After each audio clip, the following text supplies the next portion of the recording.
युद्ध की स्थितियों परिस्थितियों को देखते हुए कि कोई एग्जिट पॉइंट नहीं मिल रहा है इस जंग का, डोनाल्ड ट्रंप को कोई एग्जिट पॉइंट नहीं मिल रहा है। और अब डोनाल्ड ट्रंप का यह बयान, यह आदेश, ग्रुप कैप्टन डी.के. पांडे हमारे साथ मौजूद हैं। पांडे सर, जब नातांज न्यूक्लियर प्लांट के पास हमला हुआ तो बदले में ईरान ने बहुत बड़ा हमला डिमोना पावर प्लांट के पास के इलाके में किया और उसी से सटा हुआ एक इलाका है नेगेव के रेगिस्तान का अराद, जहां पर बड़े पैमाने पर तबाही मची। और उसके बाद डोनाल्ड ट्रंप का यह बयान, युद्ध विभाग को दिया गया यह आदेश, क्या बताता है? देखिए, निश्चित रूप से जो इजराइल में हुए दोनों एटॉमिक न्यूक्लियर प्लांट के पास इस ढंग से अटैक करना, वो एकदम सबको हाथ पर कर गया, क्योंकि उनकी जो एयर डिफेंस है बहुत उच्च स्तर का है। लेकिन यहाँ मुझे लग रहा है दामेश कुछ और था। जो 48 घंटे का अल्टीमेटम दिया था डोनाल्ड ट्रंप ने, वो समाप्ति की ओर था। अब प्रश्न ये था कि क्या कदम उठाएंगे और कैसे कदम उठाएंगे और उसका प्रत्युत्तर क्या होगा, क्योंकि ईरान ने बहुत साफ कहा था कि अगर आप हमारे यहाँ पावर कट कर देंगे, जो एनर्जी और पावर की सप्लाई, एनर्जी फैसिलिटीज उनको डिस्ट्रॉय कर देंगे, तो हम आपके जितनी भी एनर्जी और ऑयल फैसिलिटीज हैं, plus desalination, water desalination plant है, इन सबको हम डैमेज कर देंगे, जो कि मिडिल ईस्ट कंट्री में 19 जगह इनके बेसिस हैं, उन सबकी जगह। तो ये इस प्रकार का अटैक होना एक बहुत, उनको कैसे संभालेंगे, क्योंकि ईरान ने जो बोला किया। और जब भी उन्होंने कोई एक्शन लिया, पहला एक्शन शुरू हुआ अमेरिका या इजराइल से, और उसको उसी भाषा में, जैसे न्यूक्लियर फैसिलिटी पर अटैक किया, ईरान ने भी वही किया। फिर एयर डिफेंस सिस्टम्स पर अटैक किए गए, ईरान ने भी वही किया। तो और कहा भी था, उन्होंने कहा था कि हम टिट फॉर टैट और आंख के बदले आंख के सिद्धांत पर लड़ाई लड़ रहे हैं, कहा था ईरान। निश्चित रूप से। तो अब इस पोस्चर को देखकर डोनाल्ड ट्रंप के सामने मुश्किल थी कि उनको 16 जहाज, 11-12 ये ड्रोन्स, जो प्रेडेटर ड्रोन्स, साथ में जो ग्राउंड पर जो डैमेज हुए इनके स्ट्रेटोस्फेयर रिफ्यूलर्स, उसके बाद जो डैमेज हो रहा था और जो डेली का खर्चा उनका आ रहा था 11 से 21 लाख रुपए का खर्चा डेली का, तो इतना इकोनॉमिकल। और साथ में पूरे विश्व में ऑयल के प्राइसेस, देखिए इस खबर के बाद जो उन्होंने ट्वीट किया है, जो ट्रुथ पर लिखा है अपना मैसेज, उसके बाद ऑयल प्राइसेस जो है वो कहाँ $120 के आसपास से वो $96 हो गए, $96 पर ड्रॉप हो गए।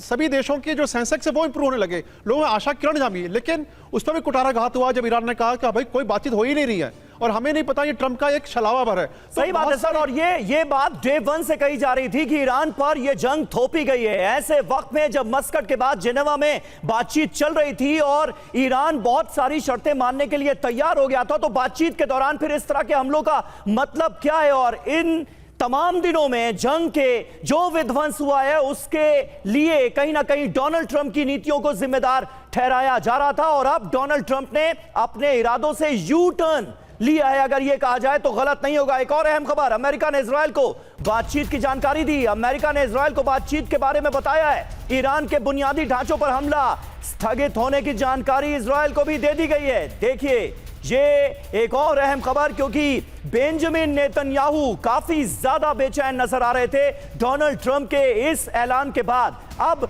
ऑफिशियली, आधिकारिक तौर पर अमेरिका ने इजराइल को ईरान के साथ जो बातचीत चल रही है उसकी जानकारी दे दी है। ईरान के साथ हुई बातचीत की पूरी डिटेल इजराइल के साथ भी साझा की गई है और बता दिया गया है इजराइल को कि ईरान के बुनियादी ढांचों पर हमने हमला स्थगित कर दिया है, पोस्टपोन कर दिया है। और अब डोनाल्ड ट्रंप के बयान का जरा असर देखिए। कच्चे तेल की कीमतों में भारी गिरावट दर्ज की गई। कच्चे तेल की कीमत $96 प्रति बैरल तक पहुंच गई, जिस बात का जिक्र अभी पांडे सर भी कर रहे थे। कच्चे तेल की कीमतों में 13% की गिरावट दर्ज की गई है, भारी भरकम गिरावट दर्ज की गई। डोनाल्ड ट्रंप के एक पोस्ट ने कच्चे तेल की कीमतों को कहां से कहां ला दिया है। 13% की गिरावट दर्ज की गई है। कच्चे तेल की कीमतें उछाल मारती हुई नजर आ रही थी। लगातार जैसे जैसे जंग आगे बढ़ रही थी, तबाही और बर्बादी हो रही थी, वैसे वैसे कच्चे तेल की कीमतें आगे बढ़ रही थी। लोग तो यहां तक कहने लगे थे कि $150 प्रति बैरल तक ये कीमतें पहुंच जाएंगी अगर अप्रैल तक ये जंग खिंचती है तो। लेकिन अब डोनाल्ड ट्रंप के एक पोस्ट, एक ऐलान ने कच्चे तेल की कीमतों को $96 पर ला दिया है।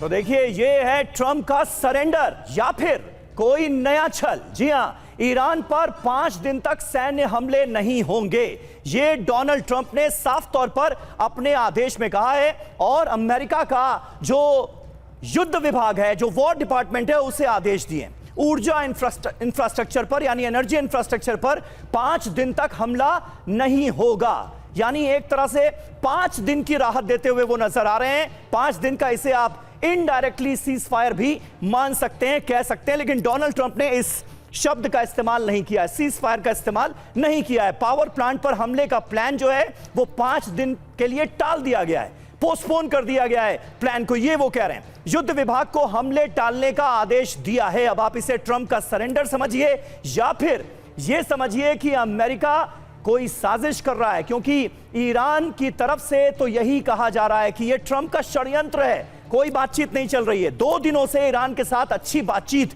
हो रही है, जबकि डोनाल्ड ट्रंप यह साफ तौर पर बताते नजर आ रहे हैं। दुश्मनी खत्म करने को लेकर सार्थक बातचीत हुई है, ना सिर्फ बातचीत चल रही है बल्कि अब सार्थक बातचीत भी चलने लगी अमेरिका और ईरान के बीच अचानक से। तो डोनाल्ड ट्रंप के सुर बदले बदले नजर आ रहे हैं। ईरान के साथ पूरे हफ्ते बातचीत जारी रहेगी, कहा तो 48 घंटे का 2 दिन का अल्टीमेटम डोनाल्ड ट्रंप ने दिया था, और वो अल्टीमेटम भी अभी खत्म नहीं हुआ है, और अब पूरे हफ्ते बातचीत चलेगी, यह कहा गया है।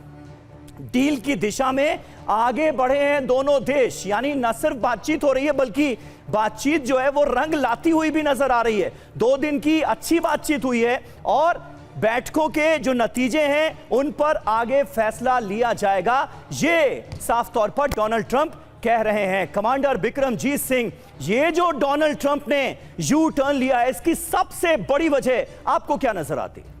समीर जी, इसमें देखिए 2 चीज़ें बहुत सामने साफ नज़र आ रही हैं।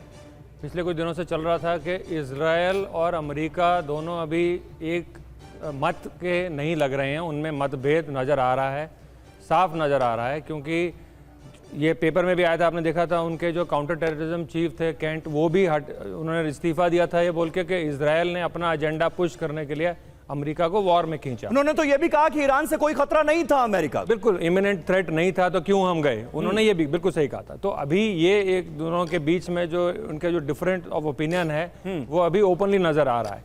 दूसरी बात, अमेरिका ने अभी इजराइल को, पहले उन्होंने ट्विटर पे या उस पर बोला था ट्रूथ पे, अब उन्होंने उनको एक ऑफिशियल इंडिकेशन दिया है कि हम 5 दिन तक नहीं लड़ेंगे, लेकिन उन्होंने कहीं ऐसा कहीं तो नहीं बोला कि इजराइल आप मत लड़िए। हाँ, ये बात तो नहीं हुई है स्पष्ट। क्यों? और वैसे भी अब वो जैसे कल इतने अटैक हुए, जैसे नतान्स पे अटैक हुआ, इजराइल बोलता हमने नहीं किया, ठीक है। तो ये जैसे दियो गार्सिया पे अटैक हुआ, ईरान बोलता हमने नहीं किया, तो फिर ये अटैक कौन कर रहा है? तो कहने का मतलब है कि सब अपनी अपनी हित के हिसाब से अपनी अपनी स्ट्रेटेजी, अपनी अपनी जो पॉलिसी है उसको परस्यू कर रहे हैं, ये मुझे नजर आ रहा है। दूसरी बात जो थी हॉर्मूज को बंद करने की, ये इंपॉर्टेंट बात आपने कही, और कहीं ना कहीं ऐसा लग रहा था कि जंग आउट ऑफ कंट्रोल हो रही है।